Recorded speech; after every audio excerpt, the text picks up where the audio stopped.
മലയാള cinema ലോകത്തെ വളരെയധികം ഞെട്ടിച്ച ഒരു മരണവാർത്ത തന്നെയായിരുന്നു നടൻ ശ്രീനിവാസന്റേത്.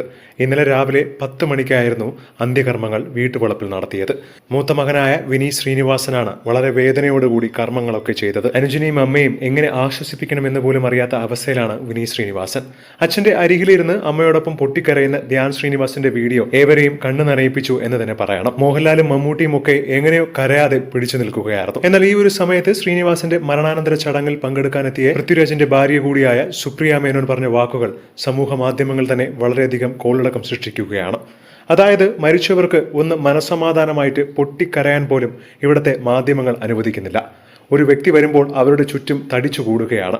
ആ കുടുംബത്തിന്റെ അവസ്ഥ ഒന്ന് ആരെങ്കിലും ആലോചിച്ച് നോക്കാറുണ്ടോ? നിങ്ങൾക്കും കുടുംബവും അച്ഛനും അമ്മയും ഒക്കെ ഉണ്ട്. സുപ്രിയ മേനോനും ഒരു കാലത്ത് മാധ്യമ പ്രവർത്തകയായിരുന്നു. മാധ്യമ ധർമ്മം എന്താണെന്നറിയാം. പക്ഷേ ഒരു മരണ വീട്ടിൽ പോലും പ്രമുഖ മാധ്യമങ്ങളടക്കം ഓൺലൈൻ മീഡിയക്കാരൊക്കെ തടിച്ചു കൂടുകയാണ്. ഏറ്റവും കൂടുതലുള്ളത് ഓൺലൈൻ മീഡിയകൾ തന്നെയാണ്. ഒരാളുടെ മരണത്തെയും ദുഃഖത്തെയും പോലും പകർത്തി അത് വിറ്റ് കാശാക്കുന്നവരാണ് ഇന്നവർ. ഈ ഒരു പ്രവൃത്തിയാണ് സുപ്രിയ വിമർശിച്ചുകൊണ്ട് രംഗത്ത് വരുന്നത്. കുറച്ചെങ്കിലും മനസാക്ഷികൾ ഉണ്ടെങ്കിൽ ഒരിക്കലും ഇപ്രകാരമുള്ള പ്രവർത്തികൾ ചെയ്യില്ല. ആ കുടുംബത്തിന് ബുദ്ധിമുട്ടുണ്ടാക്കുന്ന രീതിയിലാണ് ഇന്നലെ ഞാൻ അവിടെ കണ്ട കാഴ്ച. സുപ്രിയയുടെ പ്രതികരണം വൈറലായതോടുകൂടി ഒരുപാട് പേർ സുപ്രിയയെ അനുകൂലിച്ചുകൊണ്ട് രംഗത്ത് വരികയാണ്. ഞങ്ങൾക്കും ഇതൊക്കെയാണ് ഈ വീഡിയോകളൊക്കെ കണ്ടപ്പോൾ തോന്നിയെന്നും ഇങ്ങനെ മനുഷ്യപ്പറ്റില്ലാത്ത ഇത്രയും പേരുണ്ടെന്ന് ഞങ്ങൾ ഒരിക്കലും വിചാരിച്ചില്ല എന്നൊക്കെയുള്ള കമന്റുകളും പിന്തുണയുമാണ് സുപ്രിയയ്ക്ക് ലഭിക്കുന്നത്.